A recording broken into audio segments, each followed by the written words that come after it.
Here we go.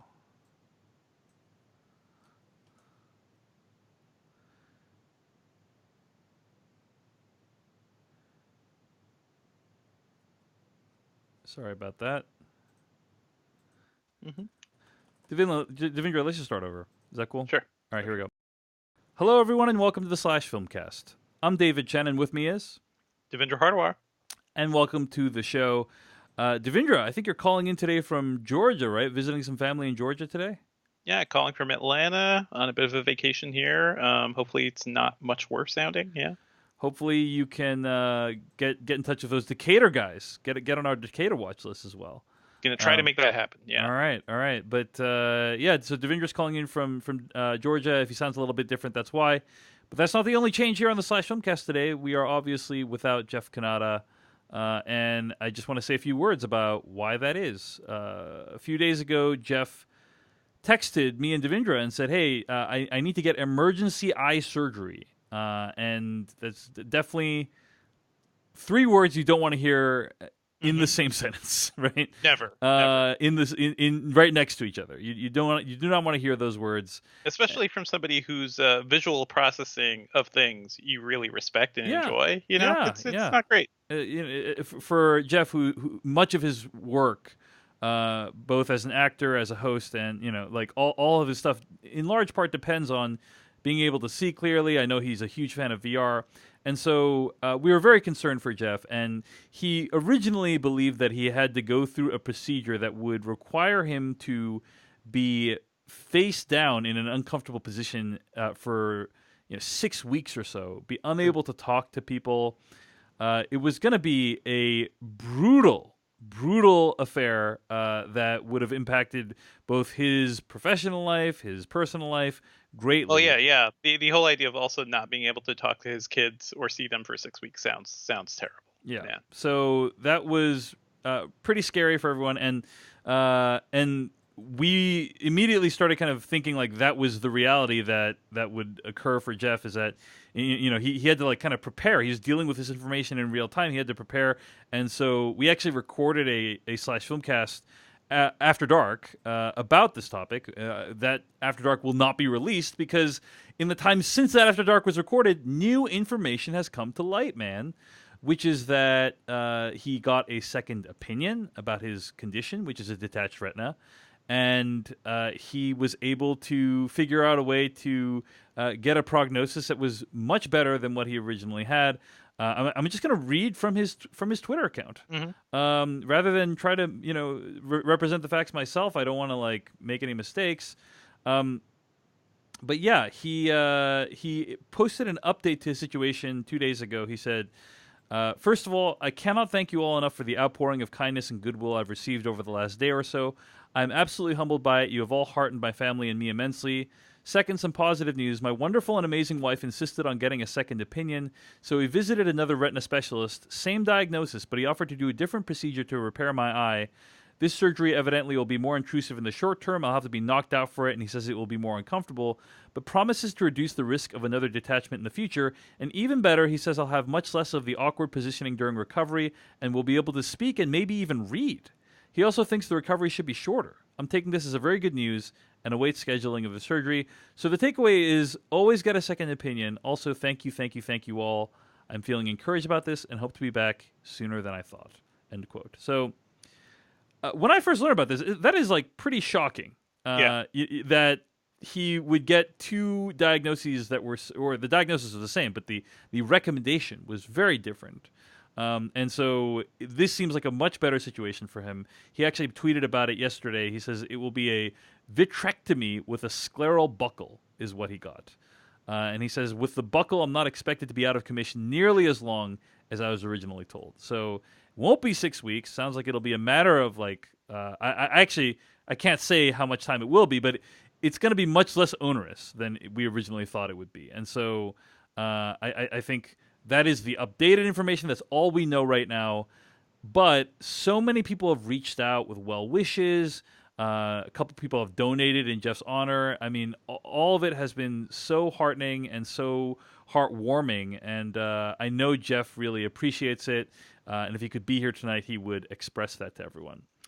I do I have noticed that a lot of people want to do something to help. And I think one thing that people can do is send audio messages of encouragement for Jeff. And I think what I would encourage you to do is, if you want, like what I'm going to be doing is aggregating these audio messages.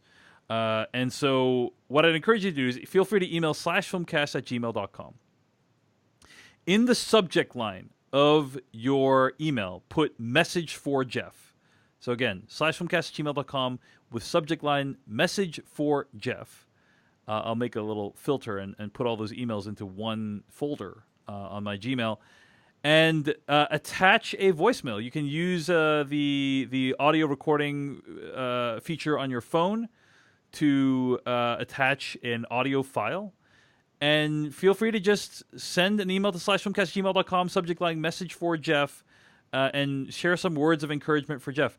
What I would encourage you to do is say where you are, say what your name is, and also a specific memory of Jeff that you really appreciate, or a specific aspect of his personality that you really appreciate. I think if you're more specific, it'll be more meaningful. And so, yeah, for those who want to kind of help to encourage Jeff, feel free to email /filmcast@gmail.com, message for Jeff in subject line, attach a voicemail or audio file with the message. I will compile them all into a big audio file and then send it to his wife, and she will play it for him as he's recuperating. I think it'll mean a lot to him. So that's something you can do if you want to give Jeff some support during this very challenging time. Yeah, it sounds like a great idea. Yeah, I don't know when Jeff will be back, but we are hoping it'll be very soon. But I've conveyed all the information I know at this point. I do know that he would very much appreciate some nice audio messages from our listeners. So again, /filmcast@gmail.com, subject line message for Jeff, and attach a voicemail or audio message with a specific memory or a specific praise or a specific thanks. Just be as specific as possible. So that is the update on the /Filmcast. In the meantime, it's just you and me, Devindra. It's just you and me for tonight's episode.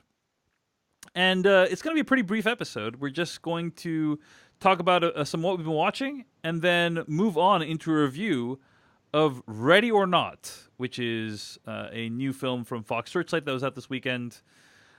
I did not know that the Has Fallen series would do so well. If I did know that, maybe I would have suggested a different movie. Angel has. Have you seen? Yeah, I've seen the first one, but we haven't done any of these movies, right, as official reviews. We have not reviewed any of the Has Fallen movies as official movies on the /Filmcast. I will say that it took me quite a while to even figure out that this was actually like a franchise, because I know they all have the same word, have fallen in them, but I didn't know that Gerard Butler's he's the guy. Mike Banning is the concept. So I've not seen any of these movies. They could easily be like separate Gerard Butler action movies. Yeah, given his career so far. Exactly. Like I was watching the trailer for Angel Has Fallen. I spent the first minute of the trailer trying to figure out is this connected to Olympus Has Fallen and London Has Fallen? Is it possible it's just a coincidence that they all have the words Has Fallen in them? Oh yeah, totally. It has to be one of the most unconventional ways of continuing a movie franchise using the words Has Fallen. But you've seen Olympus Has Fallen, right? Yes. It's pretty dumb. I think I prefer, was it the Channing Tatum one, which is basically the same movie, right? White House Down is the Channing Tatum, Roland Emmerich. We got two of those movies one year, I think. Yeah. Twin movies of White House Down and Olympus Has Fallen. And apparently London Has Fallen was pretty silly as well. Now we have Angel Has Fallen. And I'm like... I mean, here's the thing, Devindra, is I really can't resist a good Gerard Butler performance. In fact, we're going to get into that topic later today on the podcast. But now I'm like, Angel Has Fallen did so well. Maybe I should go see it at the cinema this weekend. We'll see. Oh man, we'll see. Oh man, I mean, those are those movies that I think do pretty well box office wise. But yeah, I can't imagine becoming a huge fan of that thing. Yeah. Yeah. All right. Well, anyway. Let's talk about what we actually have been watching this week. I had a chance to go to the Thing Festival the Thing Festival, which you can actually find details of at thingnw.org. That's Thing Northwest, nw.org. Thingnw.org. And it took place in Port Townsend, Washington, this past weekend, where I was there along with Stephen Tobolowsky. We did a live version of the Tobolowsky Files. Thank you so much to several hundred people that showed up for that. That was awesome. Oh, nice. We also did a live performance of the movie An Officer and a Gentleman, specifically the script for An Officer and a Gentleman. We did a live reading. I was assigned a couple of very small roles in that live reading. Other people in the live reading were John Grise, the actor from Napoleon Dynamite and Lost. I think he plays Dr. Robert Linus, right? Yeah, In Lost. So. Lindy West, the actually no, Robert Linus is not. Is Robert Linus in Lost? There is a Linus, but yeah, I'm forgetting the specifics. No, wait, that's not. Hold on. Let me make sure I got this right. Do I have this right? Roger Linus. Roger Linus. Yeah. Okay, let me do this again.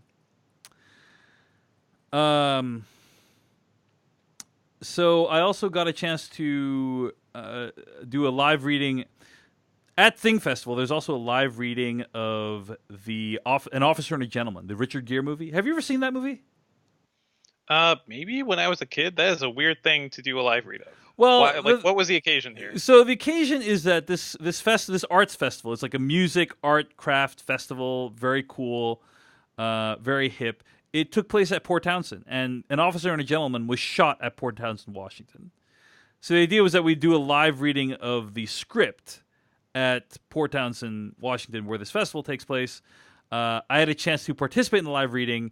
I was assigned a few roles in the script directed by Megan Griffiths, and I was altitude chamber instructor.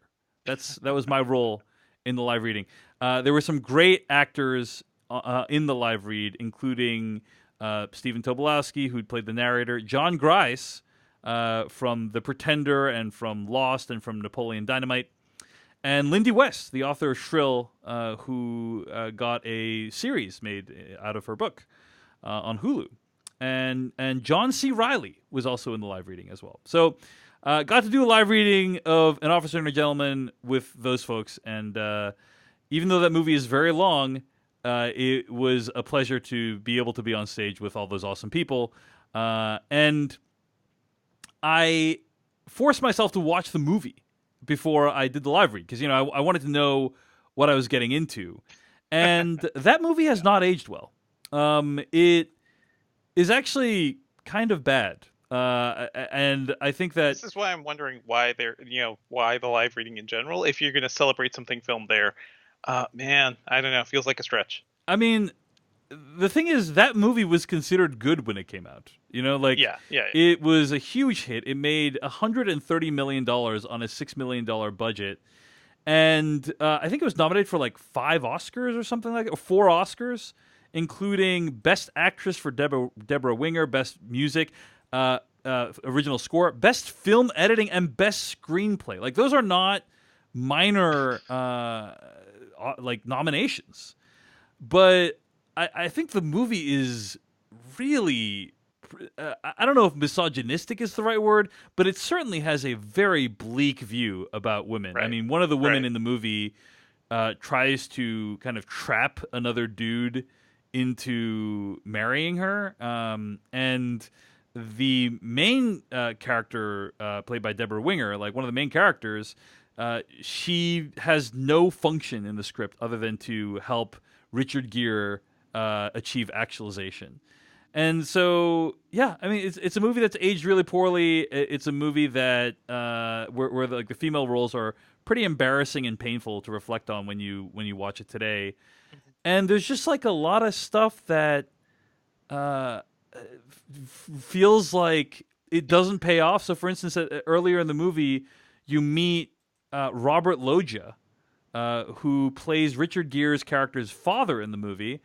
And in the script, they actually reconcile. And in the movie, you never see that character again, really, after the midway point. So on a basic storytelling level, I just think it's not very good. So anyway, An Officer and a Gentleman is a movie I watched on Amazon Prime Video, and I don't think it's aged very well. And I'm kind of baffled as to what people saw in it when it first came out. So if you were alive and an adult when the 1982 American film An Officer and a Gentleman came out, and you know why people loved it so much, feel free to write into us at slashfilmcast@gmail.com. I'm kind of curious to learn what it was that people appreciated so much. So It was the 80s, man. You don't know. Yeah.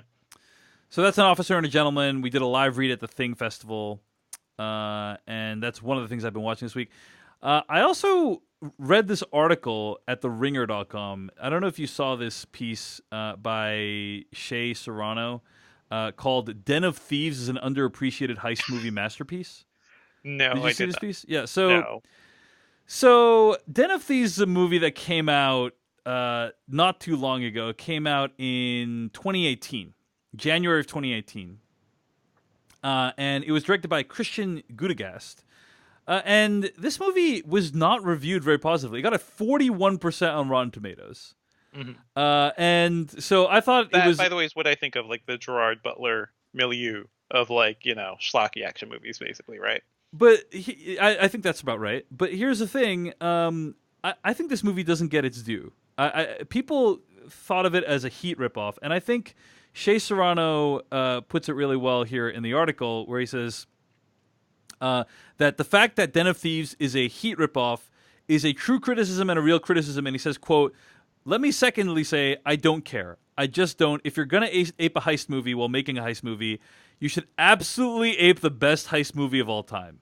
Because even if you only 70% succeed, for example, it's like one of those situations when it's like having LeBron James at 70% is better than having someone from 2/3 of the rest of the league at 100%. You know what I'm saying?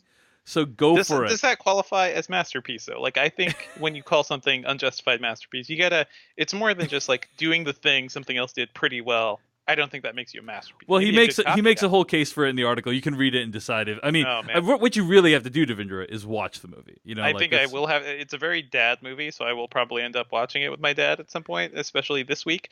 I will say though, Dave, how does this compare to Triple Frontier, which is a movie I remember you and Jeff maybe, or no, you didn't like it too much. I did not Jeff and like I Triple really liked it. Frontier at all, but this is And I think so. that movie tried to like really one up that formula, even though it also did some pretty formulaic things. I think Den of Thieves is so much better than Triple Frontier. It is so like I would watch man. Den of Thieves 10 times before I watched Triple Frontier once. Triple Frontier gave us one line, something like "You never miss a hard out" or something like that. Like we have a hard out, or so, whatever that term is that kind of became a meme for a while. And nothing else about that movie sticks. Den of Thieves, No beautiful cinematography, no great performances. Come on. Den of Thieves does some crazy, batshit things, and it should be praised for those things. And this movie did not get its due when it first came out.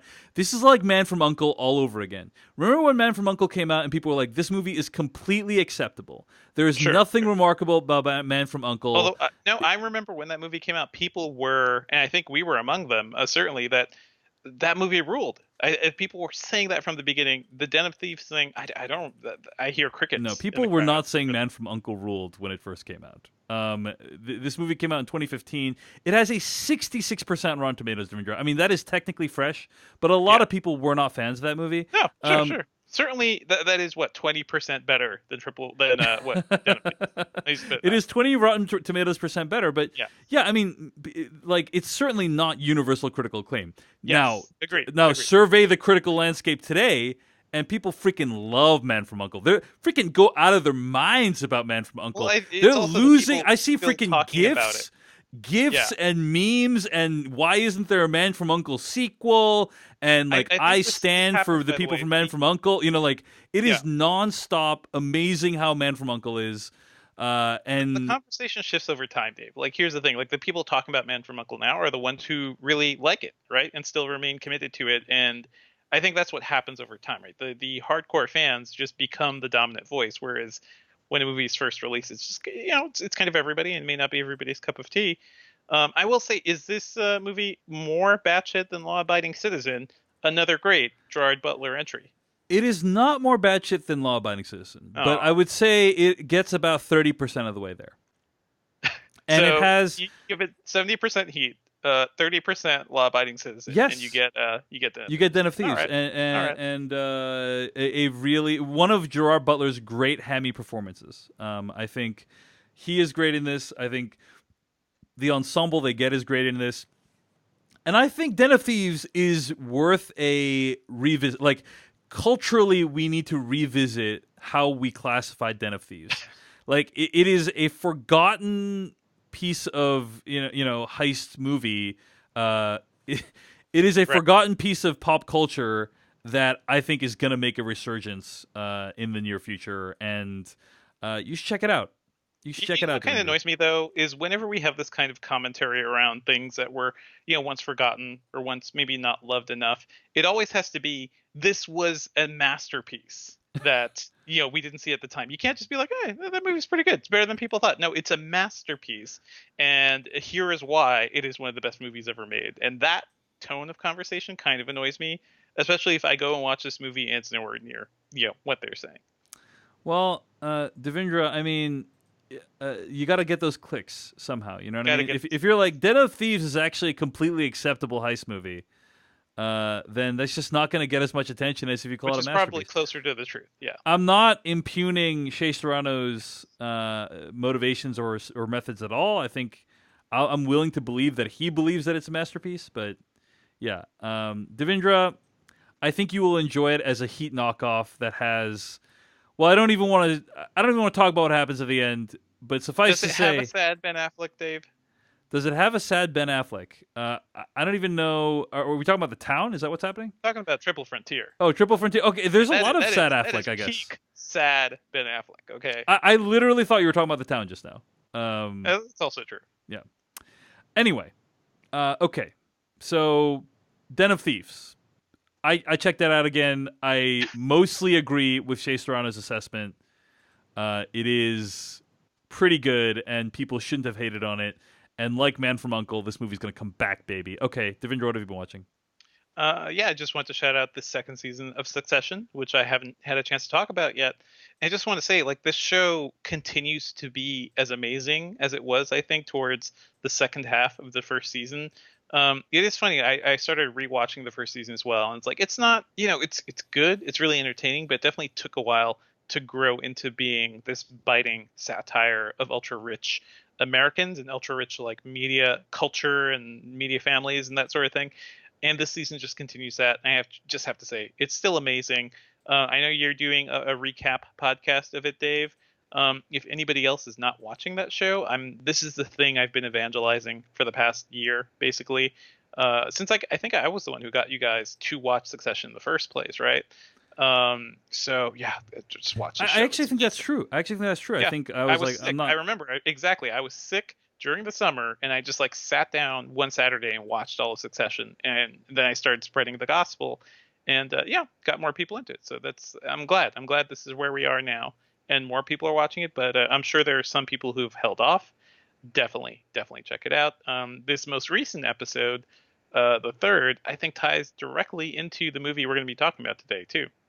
Yeah, it's very similar in terms of tone and color palette. So that's season 2, episode 3 of Succession, called I think Hunting. It's a really interesting episode that feels like a departure from the rest of the series. But in any case, yeah, I'm recapping the show weekly with Tara Ariano. My first time working with her on a podcast, and I would recommend everyone check it out at successionpodcast.com. But Succession season 2 is on HBO right now. It's my favorite show on television. You should be watching. Catch up. Here, I will say this. You should power through the first few episodes of season 1. Mm-hmm. If you don't like it by the time you get to episode 6 of season 1, you're probably not going to like the show. But try to get to at least episode 6, because there's a nice little arc that happens in the first 6 episodes of that. Yes. If you get to that episode and you don't like the show, then you're probably out forever. But if you're like me, it's going to hook you. So, yeah. Anyway. So that's what we've been watching this week, Succession Season 2. All right, let's move on to our review. Before we get to that, though, we got to thank all the people who donated to the podcast. Kelly Fitzgerald, Colin Gooding, Walter Bralish III, or the guy who Walters the Walter, Ellen from Melbourne, Australia, Tobias from Berlin, and James Stewart. Thank you so much for your donations. Thanks also to new subscribers, Alex Tabaldo. Thanks so much for contributing at the rate of $2 per month. Also want to say that a lot of people shouted out Jeff Kanata in their donations this week. Want to acknowledge that. And again, if you want to get some audio files to Jeff, just email /filmcast@gmail.com with the subject line message for Jeff and attach an audio file. I'll compile them at the end of this week, send them to Jeff. If you want to support what we do here on the podcast, you can always go to /film.com, click on the /filmcast tab, and use the PayPal links on the side of the page, or go to paypal.me/filmcast. That's paypal.me/filmcast. Of course, we never want you to donate if it in any way causes you hardship, but if you do want to support us with some cash, we'd appreciate it. You can always help us out without any money whatsoever. Just go to Apple Podcasts, leave a review for the /filmcast. I mean, that really does help us to stand out amongst the rest of the podcasts that are out there. So that's a free thing you can do to help us out. Anyway, let's get into our review today of Ready or Not.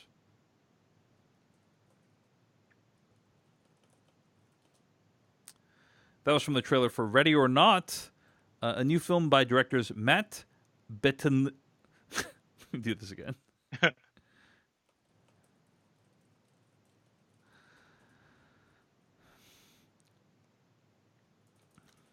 That was from the trailer of Ready or Not, a new film by directors Matt Bettinelli-Olpin and Tyler Gillett. It was written by Guy Busick and Ryan Murphy.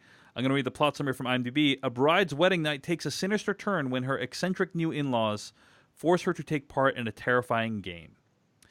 This is one of those late summer, potentially sleeper hits. Seems like a very low-budget movie. Seems like a fairly original movie, not based on an existing property other than Hide and Go Seek. And I was very much looking forward to this movie, Devindra, especially after the summer of sequels and franchises that we've had. All that said, what did you think of Ready or Not? Oh, I love this movie. I'm glad this came out the week I was actually in Atlanta because I was able to go with my brother and my wife, and we were actually able to get away from the baby for a bit to see a movie together. So that was very nice. And yeah, it's a fun summer, horror comedy romp. And I think this is the sort of thing they'll probably do really well on video on demand if people aren't really getting out to the theaters for this. I haven't really checked box office. But I like the concept. I think it's really well executed. I think there are some great emotional beats here throughout. And mostly I enjoyed the performance of Samara Weaving, who's an actress I've, just really grown to appreciate over the years. She's been in some crazy stuff. And I think she always ends up being the standout person to watch there. So she was in Mayhem, which was a lot of fun from a couple of years ago. And she was in Smilf as well, and the TV show. And there was some controversy around that, around how she was treated on the set. A lot of people know her probably in 3 Billboards Outside Ebbing, Missouri. Yes, she was in that as well. So glad to see her, once again in a leading role, just really kicking ass. And I think, doing something different with the sort of lead. She does kind of end up being the horror movie final girl, but I think there's a lot of interesting things going on here too. And I don't know, I think technically it's a well done movie. I think the structure and the overall commentary around how rich people view the world is, it's not, new, but it's certainly told in a way that I don't think we've really seen before. I will say though, it was really funny seeing this movie a couple of days after that episode of Succession, which has a similar sequence around rich people, basically demeaning others, in a way to control them, I guess. But yeah, those are my thoughts. What did you think, Dave? Well, Devindra, in the absence of Jeff Kanata, I'm gonna try to sum up my thoughts on this movie in the form of a limerick. All right. Gotta keep the fire burning. Yeah. Dark secrets lie behind a great door, a dark truth that shakes you to your core. Some fun hide and go seek, but it's not for the weak. It's a game where the rich eat the poor. Well done.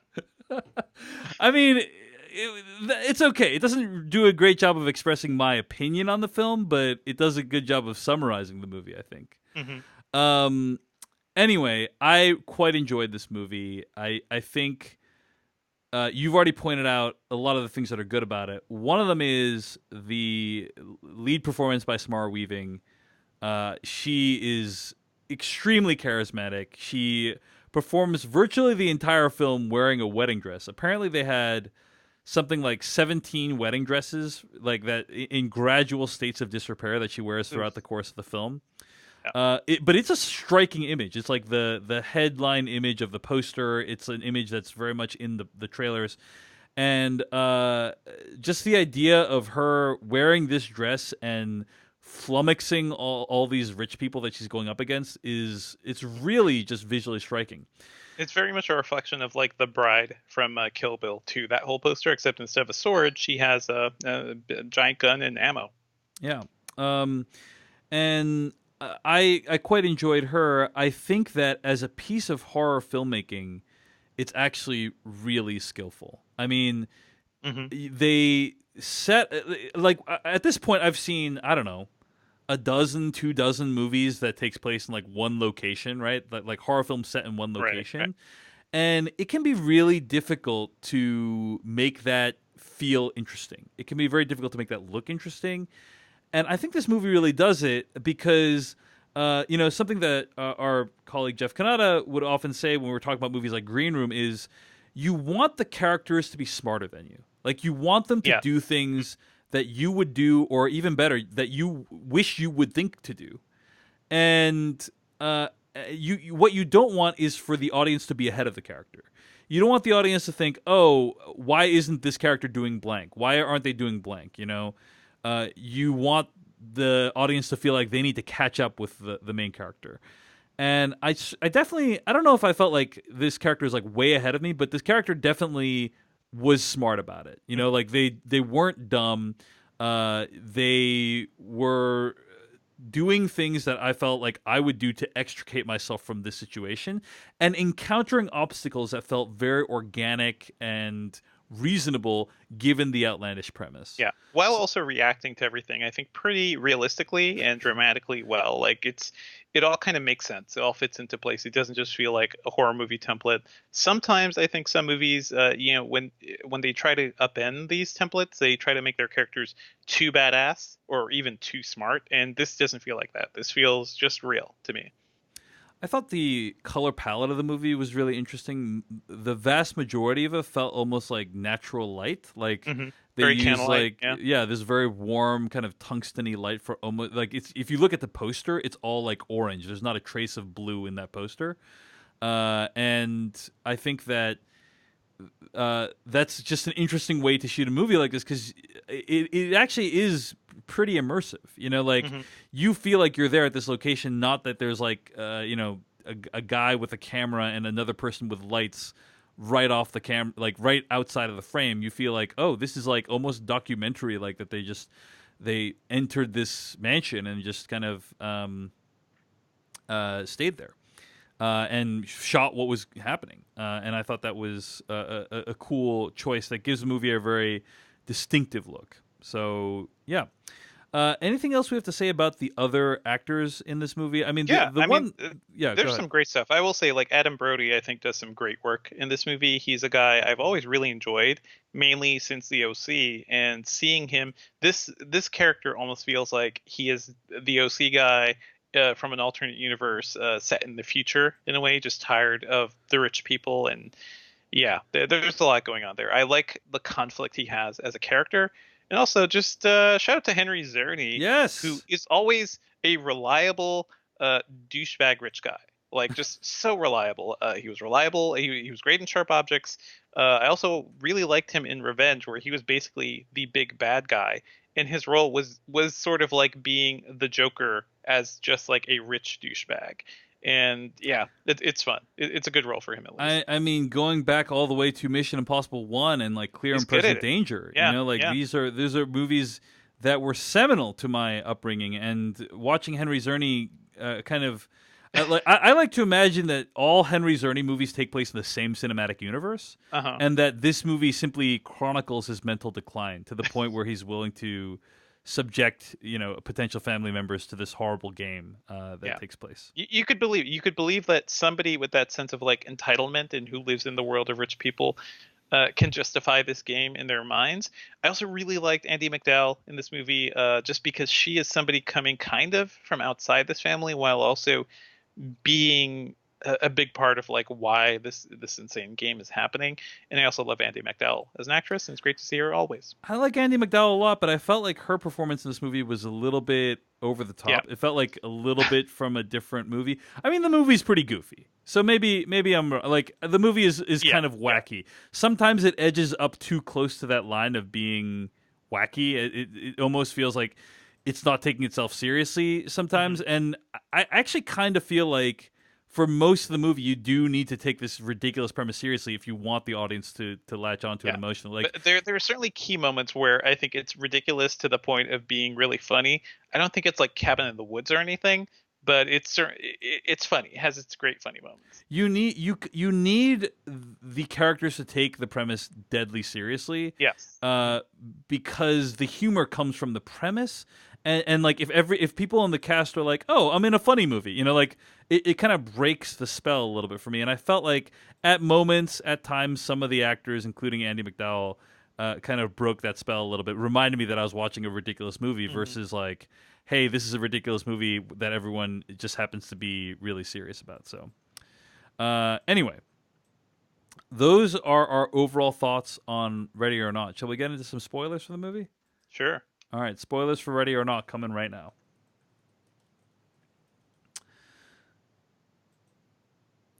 One of the more interesting aspects of this movie is that I think for most of the movie, it plays as an allegory about the rich and the poor, right? And there's this idea, I think, among the ultra wealthy that in order for them to be wealthy, somebody needs to suffer, right?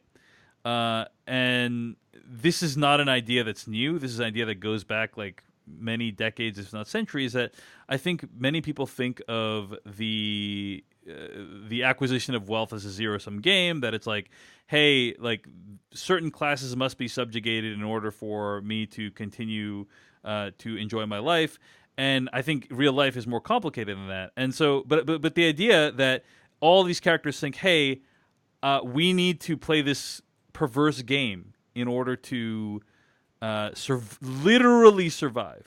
Right. Right, Right. is clearly an allegory about like class stratification in our real world, and that's how most of the movie felt to me, and I quite enjoyed that. And then the ending kind of is just felt like ridiculous for ridiculous sake, I like think it keeps it going though. Like it takes that allegory and I think it makes it literal in a supernatural way, but I think the allegory still stands, right? Like these people basically making a deal with the devil to be rich and successful, but the Twilight Zone twist is that, occasionally you gotta get a little bit of a sacrifice going or your entire family dies. You know? Like yeah. that's it. That's the bargain you make, and I think a lot of people would easily make that bargain. Like you look at the state of like, you look at celebrity culture today, or the people trying to be rich or pretending to be rich. Like that's it. Like certain people in power in this country, I'm pretty sure at the drop of a hat they would make that deal for their family. Sure. I guess my question for you is when the people start exploding at the end and you realize that their They're fears are right. actually Yeah. justified, right? Yes. What was your reaction? Were you like, "Yes, I'm so here for this"? Because I was a little bit disappointed. I'm like, "Oh," Yeah. because I actually think I mean, I was a little disappointed in the sense that I kind of wanted the movie to follow through with the allegory all the way and Mhm. reveal these rich people's concerns to be meaningless, right? But No, their I mean, concerns are actually mhm. justified at the end. And fair enough, the movie is supposed to be a fun, horror comedy, Yeah. like you said. Maybe it's not really concerned with being an allegory, and that's fine. But it did feel like kind of a missed opportunity. What did you think of the ending? I feel like, well, first of all, I like when movies it tried to pull the rug out from under us too. Like it gave us the possibility, the glimpse at, oh, this was all a lie, and they just are just insane people. But I don't think by leading into the actual supernatural bits, getting the glimpse of the devil, for me that also works too, because you could certainly point to many families of influence and wealth in America, in the world, whose legacies are built upon the blood and sweat and sacrifice of the people under them. And I look at it that way, and like it still works. It's certainly a much more blunt way of telling that story, but I think it still works, and it's still sadly applicable to today. I think one of my favorite elements of this movie is the fact that hold on, dude, I just completely lost my train of thought. It's okay. Okay. Hold on.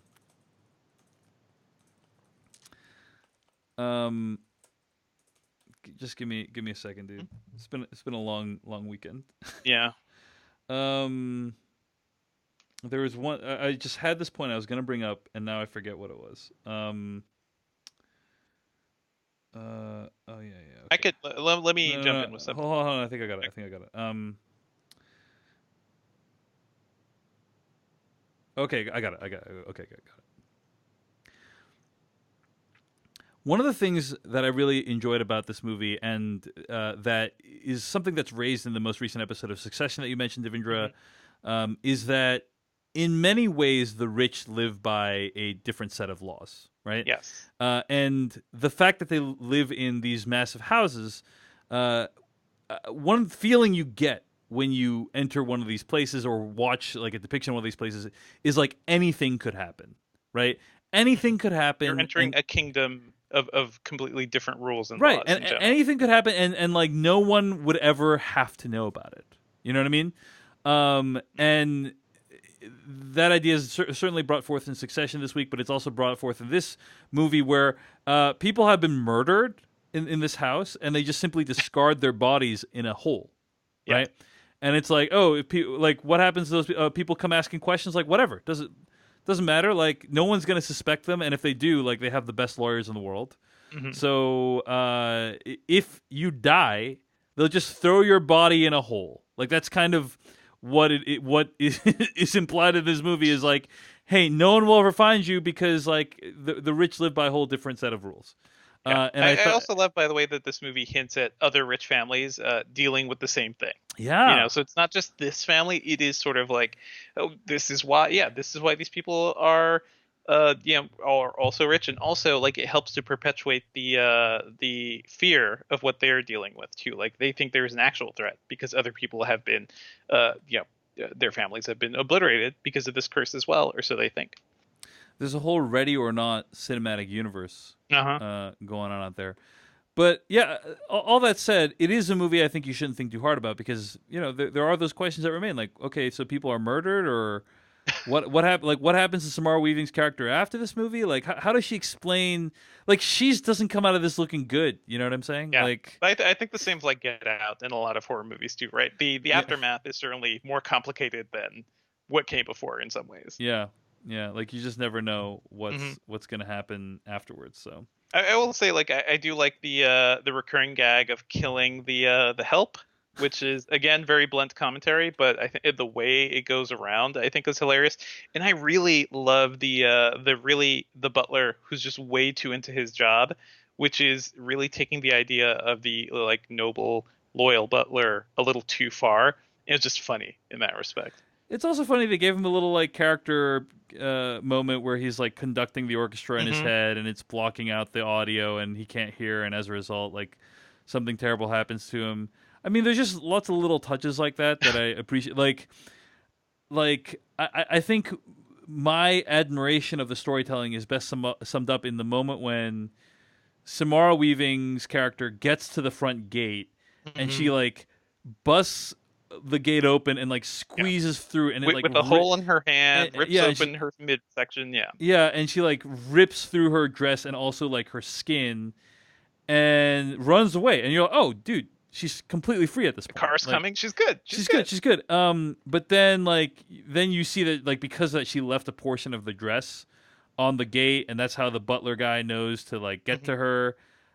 That's just really, in my opinion, that's just good storytelling. That's really good. For me, though, that moment, I think the aftermath of that moment, she gets out, the car is coming, she waves for help, and the guy just shouts, "Get off the road," and she shouts, "Fucking rich people." Like, again, very blunt, but I think also, you could see that happening. You could just so easily see that happening in real life. Yeah, totally. All right, any other thoughts on Ready or Not? I think it's super fun. I think it's a movie that did okay at the box office. It probably was very cheap to make. I think, like you, Devindra, it's going to find its home on home video. Like, a lot of people are going to check this out. Is this one of the last Fox Searchlight movies, right? Isn't that whole thing going away? it is not clear what is going to happen with Fox Searchlight. Yeah, I felt a pang of sadness when I saw that logo, because I was like, this is the sort of thing. This is a nice small original movie, not part of a franchise. With I was talking to you before. It is really weird to go into a movie and not really know who the directors are, who the writers are, and I've seen like shorts that some of these guys have done on VHS, I believe, and Southbound. But I don't remember their names. Their work hasn't really impacted me that much, and it took me as a bit of a surprise as to how much I love this movie. So I don't know. I feel like we're missing out on these little, I don't know, small independent gems in some way by losing a label like that. But yeah, I guess we'll see what happens. Whatever the case, you should support movies like Ready or Not in theaters. Don't wait till they get home on home video. Like, signal with your wallet that you want more fun movies like this to exist and to be shown on the big screen. I think it's certainly worth a trip. I mean, it's a lot of fun. It's a lot of fun to watch this movie. Definitely with a crowd. So I didn't have a big crowd, but the few people there certainly enjoyed it too. Yeah. Awesome. Well, that's our thoughts on Ready or Not, and that's going to bring us to the end of this episode. It's a pretty short episode today because there's only two of us, and we haven't been watching that much stuff because I was away at Thing Festival. But here we are at the end of the episode. You can find more episodes of this podcast at slashfilmcast.com. Email us at slashfilmcast@gmail.com. Our theme song comes from adamwarrock.com. Our spoiler bumper comes from filmmaker Kyle Hillinger. Stay tuned to hear what we'll be discussing next week. In the meantime, Devindra, where can you find more of your work on the internet? Oh, you can find me on Twitter at Devindra. I write about tech at Engadget.com. Still going to be trying to do my tech podcast at nomortech.net, though I don't know, the format of that may be changing down the line. And keep an eye out at Engadget because we may be reviving the podcast there soon. Ooh, exciting. Yes. Well, I'm doing a new podcast called Culturally Relevant. This week I had on Patrick Willems where we discussed The Matrix 4 and also counted down our top 5 moments from The Matrix Revolutions and The Matrix Reloaded. So check that out at culturallyrelevantshow.com. Next week, we're going to be reviewing, or we're not going to be reviewing anything. We're actually going to be recording the follow-up to the Summer Movie Wager, one of our most popular episodes of the year, where we run down the results of the Summer Movie Wager. And as Jeff might say, it's still anyone's game at this point, I think. Yeah. It's still anyone's game. With a couple days left until Labor Day. Yep. All right. Well, that's going to bring us to the end of the Slash Filmcast. Thanks for listening. We'll see you next week.